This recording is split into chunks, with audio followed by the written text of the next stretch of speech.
اگر معاشرے کی اصلاح چاہتے ہو تو سب سے پہلے علم حاصل کر لو، معاشرے کی اصلاح چاہتے ہو تعلیم کو عام کر لو، اور کوئی بھی شعبہ ایسا نہ چھوٹے جس میں تمہاری ترجمانی نہ ہو۔ تم تمام شعبوں میں ترجمانی کر لو، لیکن اسلام میں ترجمانی نہیں۔ اسلام کا مکمل تمہیں نمونہ بننا ہے، اسلام کا تمہیں مکمل آئیڈیل بننا ہے، اسلامی تعلیمات کا تمہیں مجسمہ بننا ہے کہ جب تم چلو تو اس طریقے سے انگلیاں اٹھے کہ دیکھو یہ جا رہا ہے، اسلام پڑھنا چاہتے ہو اس کے کردار کو دیکھ لو، اسلامی تعلیمات کو دیکھنا چاہتے ہو اس کے اخلاق کو دیکھ لو، اسلامی تعلیمات کو جاننا چاہتے ہو اس کے معاملات کو دیکھ لو، کس طریقے سے سویا جاتا ہے، کس طریقے سے بیدار ہوا جاتا ہے، بھلا کی زندگی کو دیکھ لو۔ اس طریقے سے ہر ایک کو بننا ہے، اور جب اس طریقے پر آئیں گے تبھی معاشرے کی اصلاح ہوگی،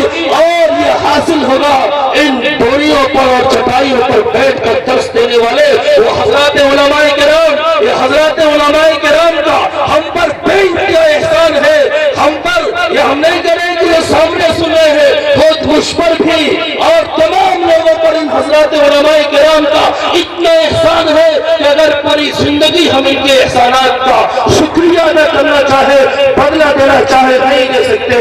جو کچھ ہے یہ جو ہمارے اساتذہ کرام ہیں ہم انہی کی بدولت ہے، انہوں نے ہمیں بتلایا، انہوں نے ہمیں سکھلایا، اور آج تو ایک عجیب سا ماحول بنا ہوا ہے۔ اس لاک ڈاؤن کا لگا ذرا تھوڑی سی امتحان کا آیا، تھوڑی سی آزمائش میں کیا پڑے، ہم نے تو علماء کرام سے بزدی قائم کر لی، ہم نے علماء کرام کے دامن کو چھوڑ لیا، ہم نے اساتذہ کو بے یار و مددگار چھوڑ دیا۔ وہ استاد جو کبھی بیٹھ کر کے مدرسے میں ہمارے بچوں کے ایمان کو سکھلاتا تھا، ہمارے بچوں کے عقیدت کو درست کرتا تھا، وہ مدرسے سے صبح جو بھی میسر ہوا کھا کر کے مدرسے میں آیا، سب سے پہلے اسے بسم اللہ الرحمن الرحیم، وہ اللہ تبارک و تعالیٰ کے رحمان اور رحیم کی صفت سے آغاز کیا، اور بتایا کہ دیکھو یہ بسم اللہ الرحمن الرحیم ہے، اس کو پڑھ لو، یہ بھی کامیاب رہو گے، وہاں بھی کامیاب رہو گے۔ اس بسم اللہ الرحمن الرحیم استاد نے پڑھایا، اب بتاتا ہوں کہ استاد کا کیا مقام،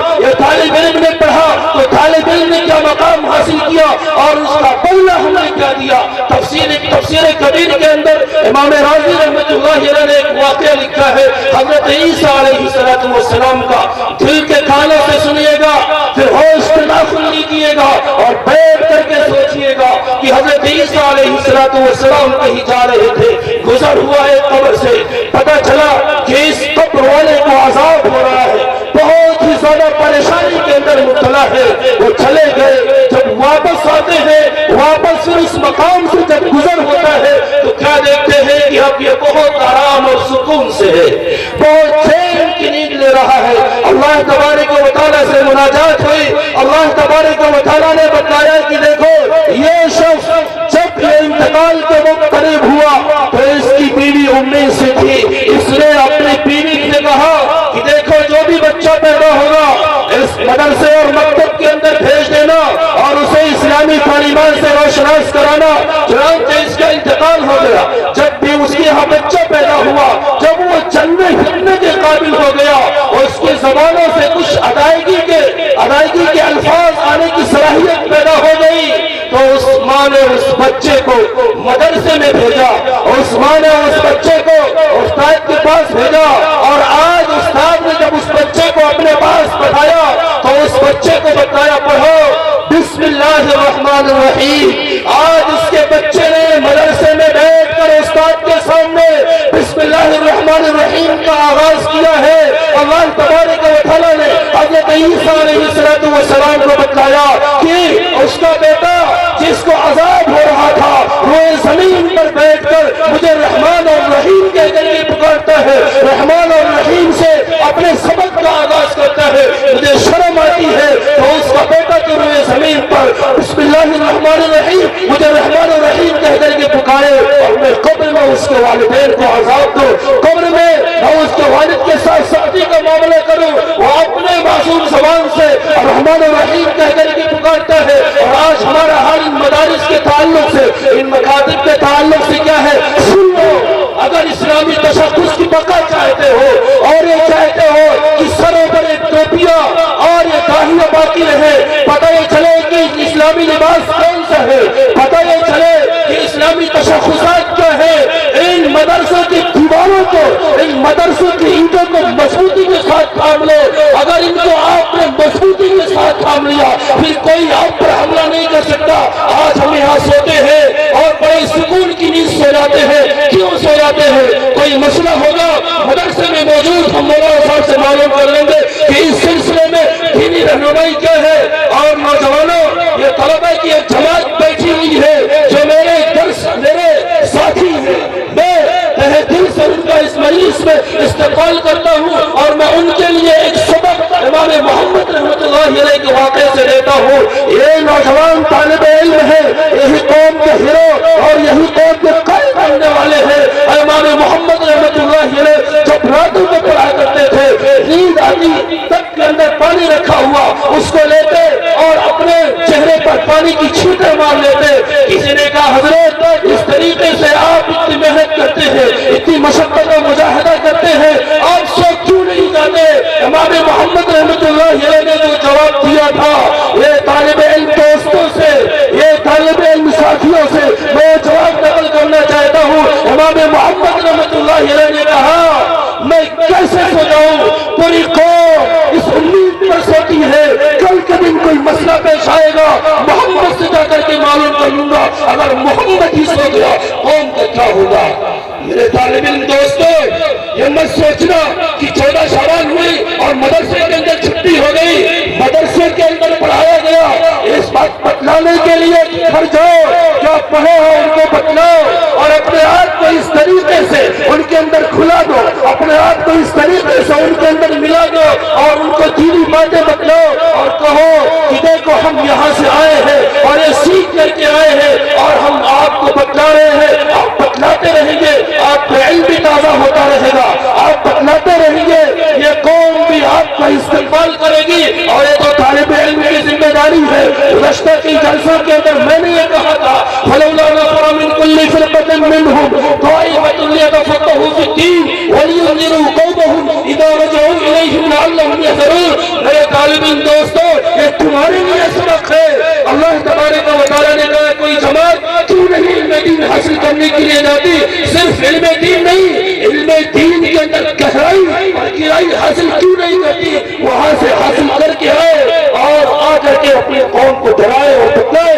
کہ دیکھو نماز اس طریقے سے پڑھی جاتی ہے، اگر اس طریقے سے پڑھو گے نماز صحیح ہوگی، اگر اس طریقے سے نہیں پڑھو گے تمہاری نماز غلط ہوگی۔ تو میرے طالب علم دوستو، اس سبق کو اپنے ذہن میں محفوظ رکھیے گا۔ اللہ مجھے بھی اس پر عمل بنائے، مجھے بھی اس پہ عمل کی توفیق عطا فرمائے۔ تو ان اپنے ایمانی تشخصات کو باقی رکھنا چاہتے ہو تو ان مدارس اور مکاتب کی اینٹوں کو مضبوطی کے ساتھ تھام لو، مضبوطی کے ساتھ اینٹوں کو میں تھامنے کے لیے کہہ رہا ہوں تاکہ جو اساتذہ وہاں پر موجود ہے ان کے نکالنے کا خیال تو ذہن میں آئے ہی نہ۔ یہی وہ اساتذہ جنہوں نے ہمارے بچوں کو ایمان سکھایا، کھڑاتے تھے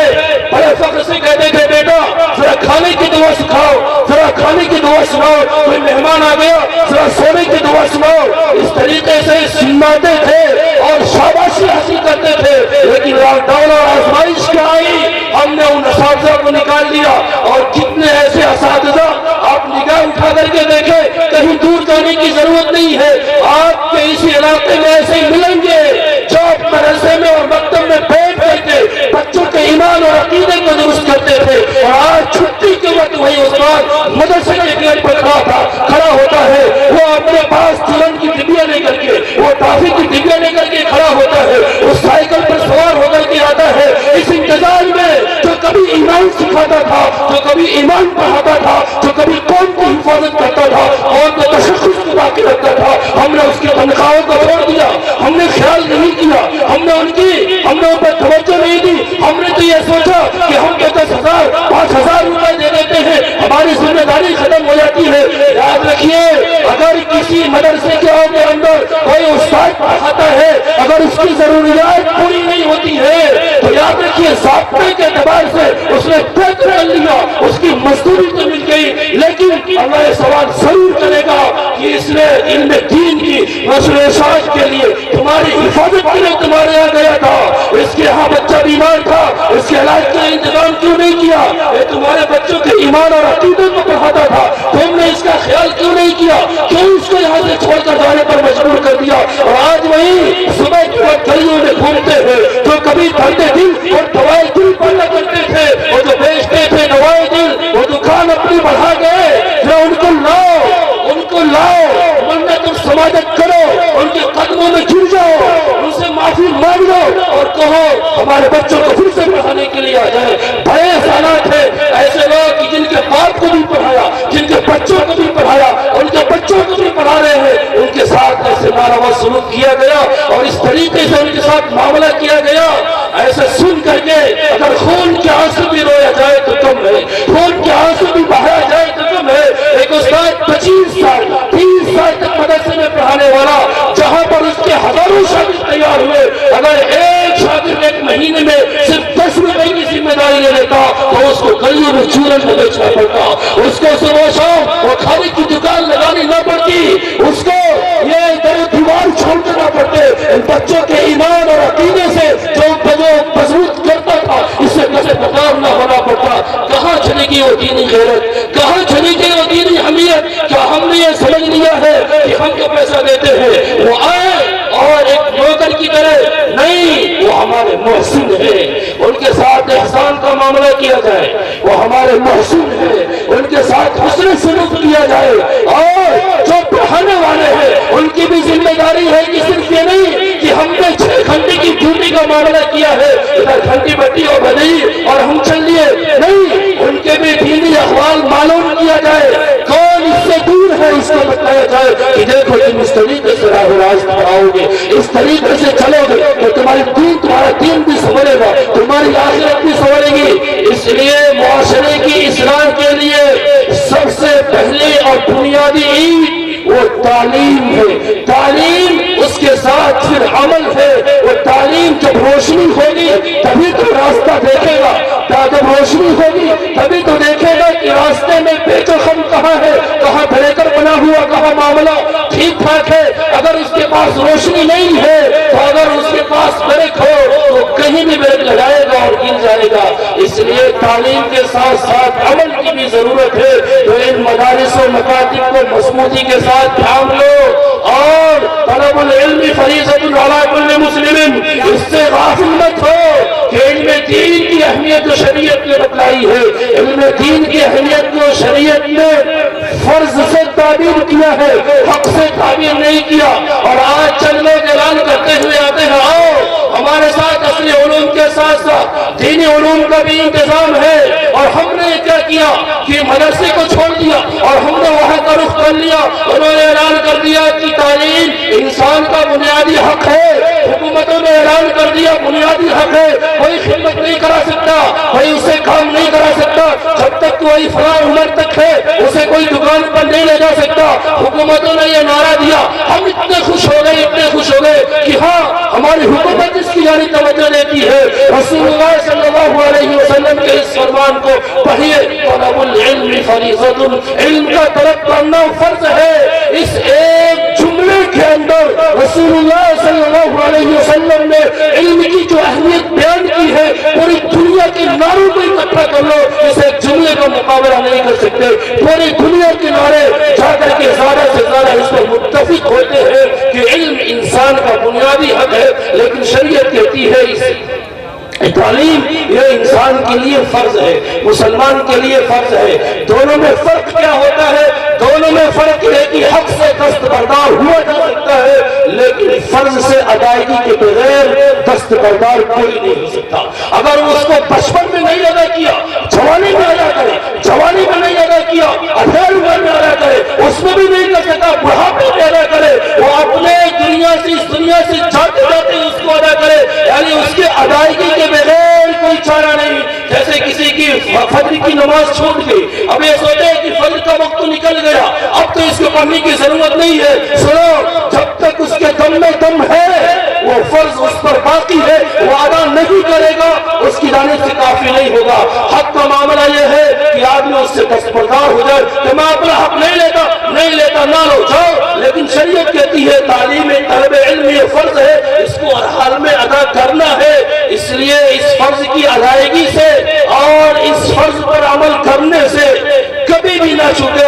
اگر معاشرے کی حقیقت میں اصلاح چاہتے ہیں اور اس سے زیادہ اگر اپنی اصلاح چاہتے ہیں، اس لیے کہ جب علم ہوگا تبھی تو معلوم ہوگا کہ نماز پڑھنا فرض ہے تو نماز سے پہلے کیا فرض ہے، نماز میں کیا فرض ہے، نماز میں کیا سنت ہے، نماز کس طریقے سے پڑھیں گے تو نماز درست ہوگی۔ اگر علم نہیں ہوگا تو ہم اس کو نہیں سمجھ سکتے، ہم اس کو صحیح طریقے سے ادا نہیں کر سکتے۔ اور یہ تعلیم کا جو خطاب ہے یہ خطاب صرف مردوں کے لیے نہیں ہے کہ یہ سوچنے کی یہ تو مردوں کے لیے تھا، مردوں نے علم حاصل کیا، نہیں، اس علم دین کے حصول کا تعلق مرد سے بھی جتنا ہے عورت سے بھی اتنا ہے۔ جس طرح حاصل کرنا مرد پر ضروری ہے عورت پر بھی اتنا ضروری ہے، اتنا علم دین حاصل کرنا کہ ہم اپنے ایمان و عقیدے اور معاملات کو صحیح کر لیں یہ فرض ہے۔ مکمل علم دین حاصل کرنا یہ فرض کفایہ ہے، اگر کچھ لوگ ادا کر لے سب کی جانب سے ادا ہو جائے گا، لیکن اتنا علم دین حاصل کرنا کہ جس میدان میں وہ ہے اس میدان میں شریعت کے مطابق وہ زندگی گزار سکے یہ فرض ہے۔ اگر نہیں کرتا ہے تو پھر وہ مجرم ہے۔ حضرت عمر فاروق رضی اللہ تعالیٰ عنہ کا زمانہ ہے، ایک شخص دکان کھولتا ہے لیکن اس نے تجارت کا علم حاصل نہیں کیا، تجارت کس طریقے سے کرنی ہے اس کو نہیں سیکھا، اور حضرت عمر فاروق رضی اللہ تعالیٰ عنہ کو پتہ چلا، اس کو پکڑے اور پکڑ کر جیل میں ڈال دیا، کہا یہاں پر تمہیں پہلے تجارت کا علم سیکھنا ہے، تجارت کس طریقے سے کی جاتی ہے، تجارت کس طریقے سے کی جاتی ہے اور اس کے مسائل کو جاننا ہے، پھر اس کے بعد تمہیں دکان کھولنے کی اجازت ہے۔ اس طریقے سے جب سیکھ کر کے کریں گے تو پھر کبھی نقصان نہیں ہوگا اور ہمارا دین بھی خراب نہیں ہوگا، کبھی ہم جھوٹ بول کر کے نہیں کمائیں گے۔ اس لیے علم بہت ہی زیادہ ضروری ہے۔ آپ ضرور اپنے بچوں کو اس کی جانب راغب کیجئے۔ آپ 3 وقت کھانا کھاتے ہیں، 3 وقت میں سے آپ 2 وقت کھائیے،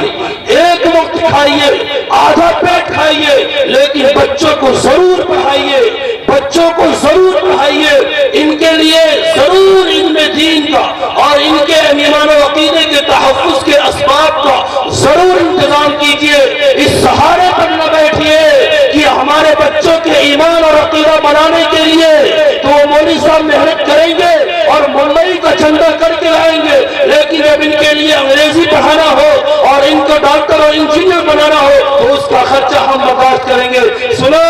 جس طریقے سے ان بچوں کے لیے روٹی اور کپڑے کا انتظام کرتے ہو، روٹی اور کپڑے کے انتظام کے لیے ان کے زبان کے چٹخانے کو برباد نہ ہونے کے لیے اس کی تمناؤں کو پورا کرنے کے لیے ہم یہ کوشش کرتے ہیں اور یہ چاہتے ہیں کبھی میرا بچہ پیسہ مانگے میری جیب خالی نہ ہو، اس سے کہیں زیادہ ضروری ہے کہ اس کے ایمان و عقیدے کی حفاظت کے لیے جو بھی کرنا پڑے، محنت و مزدوری 6 گھنٹے کی جگہ 12 گھنٹے کرنا پڑے کریے، لیکن ضرور پڑھائیے۔ اگر اس طریقے سے نہیں کیا اور یہ چھوڑ دیا کہ چندہ ہوگا تو ہمارا ایمان بنے گا، کیا ہمارے اندر ایمان کی اتنی صرف اہمیت رہ گئی ہے کہ اس ایمان کو بچانے کے لیے تو ممبئی والوں کے حوالے اور ان کے چندے پر انحصار کیا جائے اور ان کے پیٹ کو پالنے کے لیے ہم خود انتظام کر لیں؟ اس کے لیے ہم کوششیں کریں۔ کیا ان کا ایمان، کیا ان کا عقیدہ ان کی خوراک سے کم ہے؟ ان کی روٹیاں ان کے ایمان سے بڑھ گئی؟ یاد رکھیے،